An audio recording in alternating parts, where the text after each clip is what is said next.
আসসালামু আলাইকুম সবাই, কেমন আছেন সবাই? আশা করি ভালো আছেন। আজকে আমি নিয়ে আসলাম চিংড়ি মাছের ভুনা, চটজলদি চিংড়ি মাছের ভুনা।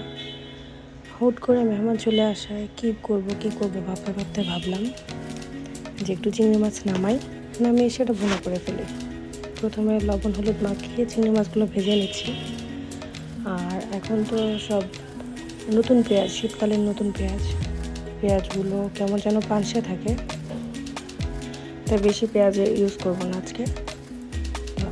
এখানে অল্প কিছু পেঁয়াজ নিয়ে নিয়েছি, শীতকালীন পেঁয়াজ, তাই কাটতেও কষ্ট, সে কারণে একটু কিউব করে কেটে নিলাম।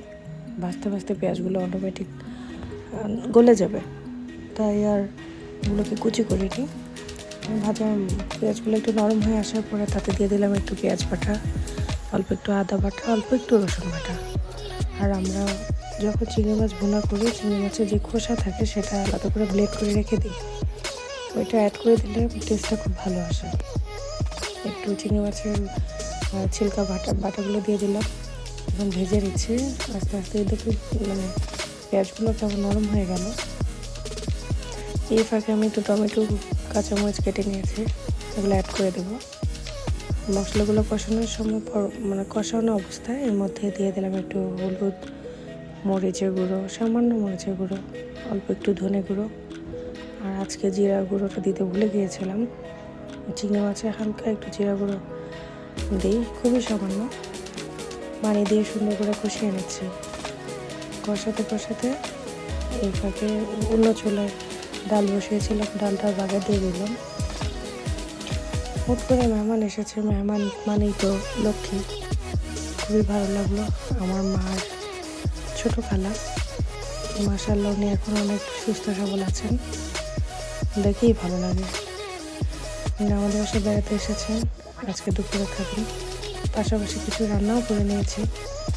ভাবলাম চিংড়ি মাছ ভুনাটা একটু ভিডিও করি। টমেটোগুলো দিয়ে দিলাম, টমেটো খুব তাড়াতাড়ি গলে দেবে। নতুন টমেটো টেস্টও ভালো, কালারও ভালো আসে। এই তো এর মাঝে ছোটোটাকে গোসল করে আসলাম।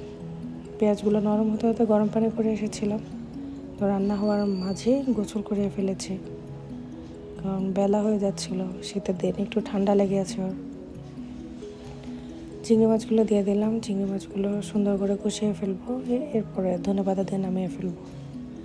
আমার বড় মেয়ের খুবই পছন্দ চিংড়ি মাছ, সে চিংড়ি হলে আর অন্য কোনো কিছু চায় না। যদিও সবজি খেতে একটু ঝামেলা করে, কিন্তু চিংড়ি মাছ তার খুবই পছন্দের। আর তার নানির হাতে রান্না, মায়ের হাতে রান্না তার খুবই পছন্দের। এই তো প্রায় হয়ে এসেছে চিংড়ি মাছটা। এখন ধনেপাতা দিয়ে একটু ঢেকে রাখবো, তারপরে নামিয়ে ফেললেই হয়ে যাবে গরম গরম চিংড়ি। আমার চ্যানেলটা যেহেতু নতুন, আপনারা কষ্ট করে একটু সাবস্ক্রাইব করবেন, লাইক দেবেন। ধন্যবাদ। আসসালামু